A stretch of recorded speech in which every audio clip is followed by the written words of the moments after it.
Pohon. Pohon ara. Bisa pegang pohon. Orang.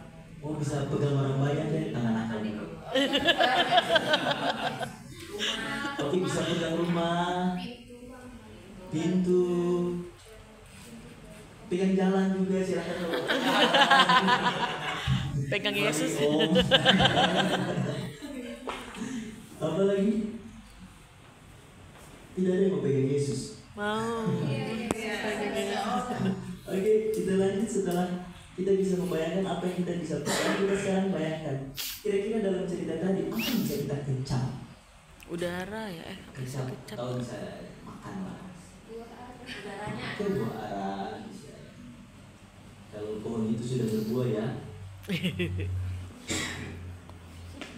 Buah ara bisa kecap udara. Di situ ada. Kecap ya, bukan hirup ya.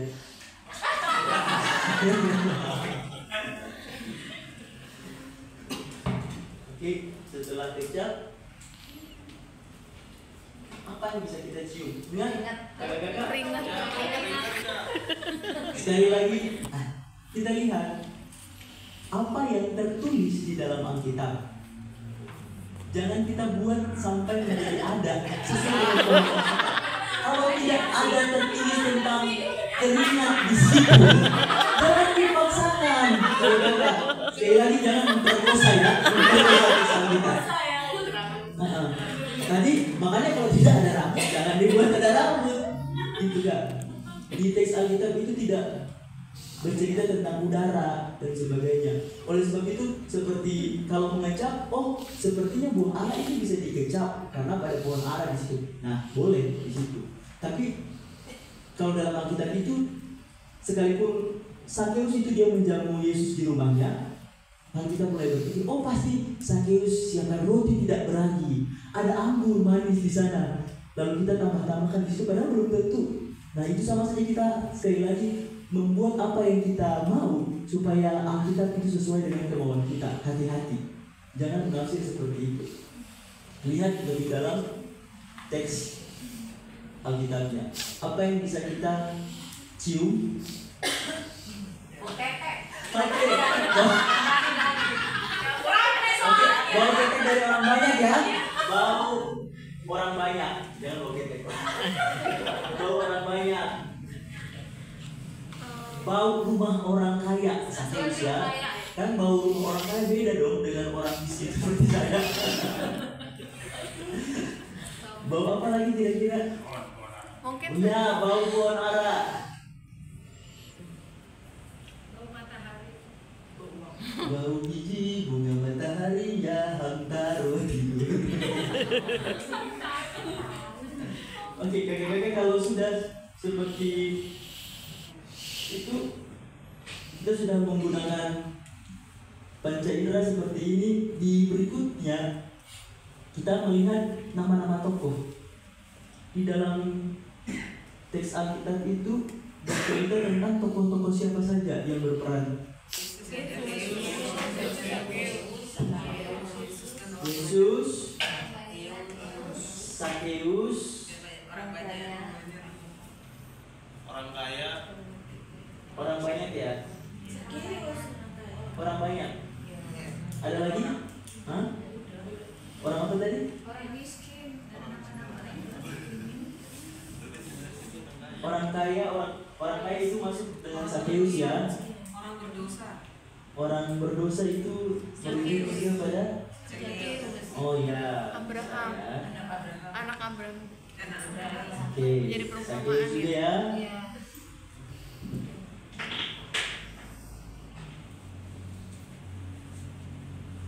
Kakak, memang kakak ingat kan ada satu pepatah kata apa arti sebuah nama kan?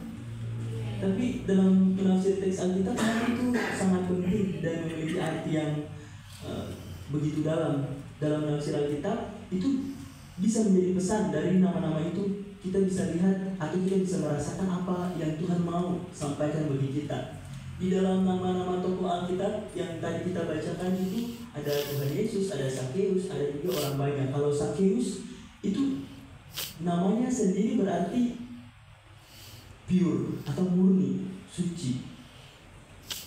Namun dia dilabeli oleh orang-orang di saat itu orang berdosa. Tadi yang kakak-kakak sebutkan itu. Nah, kira-kira apakah betul Sakeus itu seperti apa yang dikatakan oleh orang-orang banyak itu bahwa dia adalah orang berdosa? Ataukah memang dia memiliki sifat karakter yang seperti namanya Sakeus, yang berarti pure atau suci dan murni? Begitupun juga ada orang banyak. Sebab ini contohnya seperti cerita Daud dan Mephibosheth itu di 2 Samuel 9 ayat 1 sampai 19. Mephibosheth itu artinya menutup malu. Itu ketika dia jatuh dan menjadi lumpuh, namanya berubah menjadi Mephibosheth. Padahal awalnya dia bukan bernama Mephibosheth, hanya bernama Meribaal, Baal yang melawan. Namun karena peristiwa itu namanya berubah. Jadi nama itu juga memiliki arti-arti tertentu yang tidak boleh kita lepas pisahkan. Kemudian berikutnya kadang-kadang kita lihat tentang kata-kata kerja dalam perikop. Kita lihat sama-sama kata-kata kerjanya apa saja. Berjalan. Lalu kata-kata kerja itu kita nanti hitung berapa banyak atau berapa kali diulang-ulang atau digunakan dalam cerita tadi. Kita bisa mulai nanti dengan ayat 1 dan seterusnya. Masuk. Berjalan. Berjalan. Bentar ya kak. Jangan nafsu lah. Mana tadi? Oke, kita mulai apa di ayat 1? Berjalan. Berjalan, Yesus ya. Berjalan. Oke, 1. Melihat. Melihat. 1. Berlari. Coba. Masuk dulu ya. Ada masuk. Masuk 1, berjalan. Melintasi. Ya, melintasi.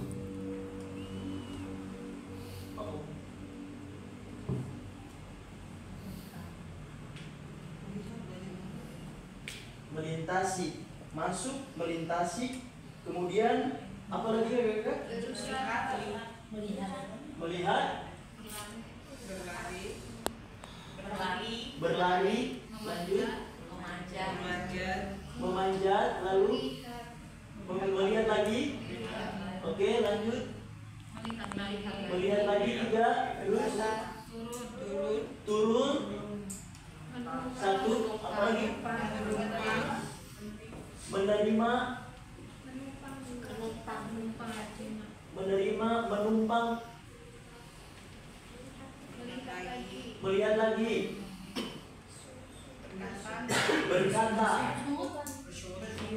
berkata, berdiri, oke, bersungut-sungut ya? Iya. Bersungut-sungut, ya? Menumpang lagi, berdiri, berkata, oke, ya? Mencari, menyelamatkan,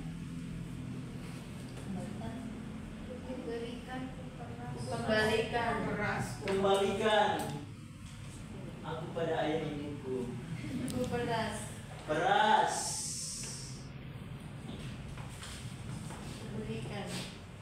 kuberikan, sudah ya. Kuberikan, beri, oke,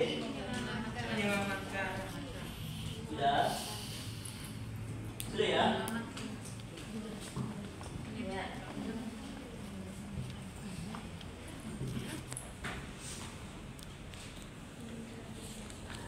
Ini kata-kata kerja yang dilakukan Yesus itu ada masuk di ayat 1, kemudian melintasi di ayat 1, lewat di ayat 4, sampai itu ayat 4, melihat di ayat 5 dan 8, berkata ayat 5, 9, menumpang ayat 5, 9, mencari ayat 10, menyelamatkan ayat 10. Ini yang dilakukan oleh Yesus. Kemudian Kemudian kata kerja yang dilakukan oleh Sakeus itu berusaha, ayat 3. Ayat 4 berlari mendahului ayat 4, memanjat ayat 4, melihat ayat 4, turun ayat 5 dan 6, kemudian menerima ayat 6, berdiri ayat 8, berkata ayat 8. Berikan ayat 8, peras ayat 8, kembalikan ayat 8. Yang dilakukan oleh orang banyak. Melihat ayat 7, bersungut-sungut ayat 7. Dengan kata-kata kerja ini saja kita sudah bisa berimajinasi kira-kira pesan firman Tuhan apa yang kita bisa bawakan kepada anak-anak, baik dari karakter-karakter yang disampaikan atau dari tindakan-tindakan yang dilakukan oleh tokoh-tokoh di dalam cerita tersebut. Setelah kita mengkaji tentang kata-kata kerja, berikutnya tentang nama tempat. Nama tempat juga memiliki pesan tertentu. Ada tempat-tempat apa saja yang disebutkan di situ? Kota Yeriko. Yeriko. Apalagi? Rumah, betul, rumah orang kaya ya. Rumah Sakeus. Apalagi? Betul. Ada 3. Kota Yeriko. Kota Yeriko itu merupakan salah satu tempat Tuhan Yesus masuk melintasinya. Yeriko adalah kota yang tidak jauh dari Yerusalem. Ada kepala pemungut cukai, berarti kota itu adalah kota yang besar, kota yang ramai, sampai ada pemungut cukai di situ. Kita bisa bayangkan seperti itu. Nah, kalau kita memang baca tafsiran lebih dalam lagi, kita bisa dapat bahwa sebenarnya kota Yeriko itu karena kota yang besar, itu biasanya menjadi tempat persinggahan para nabi atau para rasul ketika dalam perjalanan atau sebelum mereka melanjutkan perjalanan mereka di tempat-tempat yang lain, di desa-desa yang lain atau di kota-kota yang lain, mereka akan tinggal dan singgah di situ sejenak. Lalu selain kota Yeriko sebagai kota persinggahan atau tempat menginap,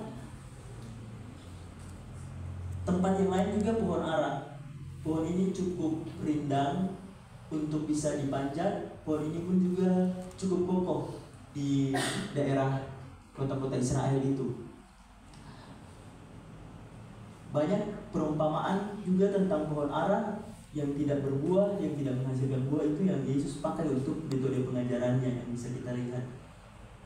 Berikutnya rumah Sakeus. Sebagai kepala pemungut cukai, ia memiliki rumah yang besar sehingga di rumah itu bisa menampung banyak orang.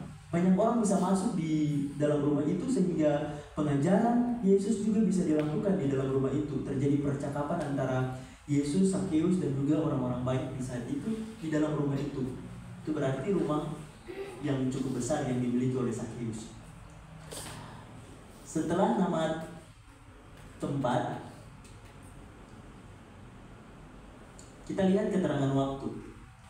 Keterangan waktu yang di dalam teks Alkitab tadi, saya mencatat ini ada lalu, itu di ayat 4, ketika di ayat 5, kemudian segera di ayat 5, itu menunjukkan kebiasaan waktu, sesuatu yang tidak bisa ditunda-tunda ketika Yesus meminta Sakeus turun. Kemudian di ayat 6, ketika Sakeus itu turun, ini juga menunjukkan bahwa ketaatan Sakeus, sebuah respon yang positif, yang penuh dengan semangat yang diberikan oleh Sakeus kepada Tuhan Yesus. Berikutnya, setelah keterangan waktu itu kita temukan, kita juga bisa mencari tentang kata-kata yang diulang-ulang dalam perikop itu. Dari sini juga kita bisa menemukan ada beberapa kata yang diulang-ulang. Ini saya melihat ada beberapa kata seperti rumah. Rumah itu ada di ayat 5, 7, dan 9. Rumah itu sebagai tempat berteduh, tempat bernaung, tempat berkumpul. Tetapi dalam tradisi di saat itu, rumah pun juga menjadi tempat pengajaran. Bagaimana orang tua itu mendidik dan juga mengajarkan anak-anak. Rumah itu menjadi tempat pembelajaran. Oleh sebab itu Yesus juga bisa melakukan pembelajaran atau proses pembelajaran itu, pendidikan terjadi di rumah. Ada melihat itu di ayat 3, 4, 5, dan 7. Cara pandang yang rindu untuk mengenal ayat 3 dan 4 bagaimana Sakeus dia mau melihat Yesus. Kemudian ayat 5 itu Yesus yang melihat Sakeus. Ini menunjukkan tentang bagaimana Yesus mengasihi Sakeus. Sedangkan di ayat 7 melihat yang merujuk pada orang banyak, ini lebih mengindikasikan tentang sinis atau tidak suka orang banyak terhadap Sakeus. Kemudian ada kata orang banyak, ayat 3, 4, dan 7 ini sekelompok orang yang memberi pengaruh.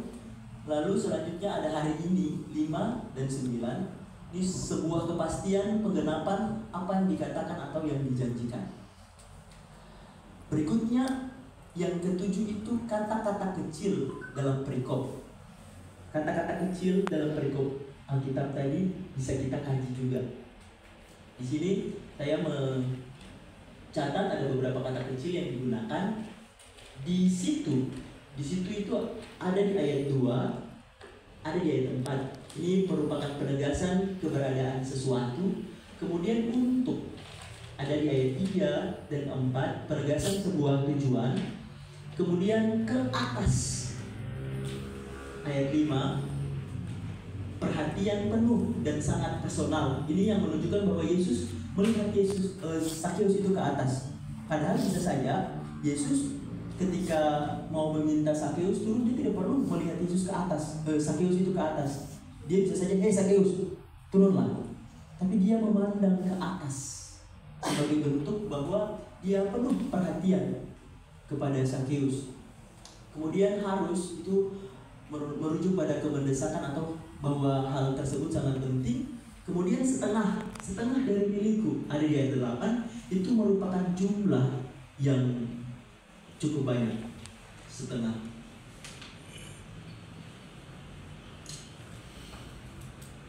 Kakak-kakak, setelah kita melakukan tahapan-tahapan tadi, 7 tahapan itu menggunakan panca indera sampai dengan kita mengkaji tentang hal kata-kata kecil tadi, ini merupakan tahapan eksposisi yang kita lakukan. Setelah kita melakukan 7 tahapan itu, adakah pertanyaan yang timbul dari kita masing-masing?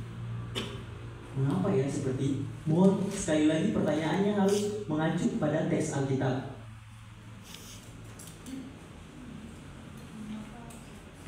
Ada pertanyaan dari teks Alkitab ya Kak? Boleh silakan Kak.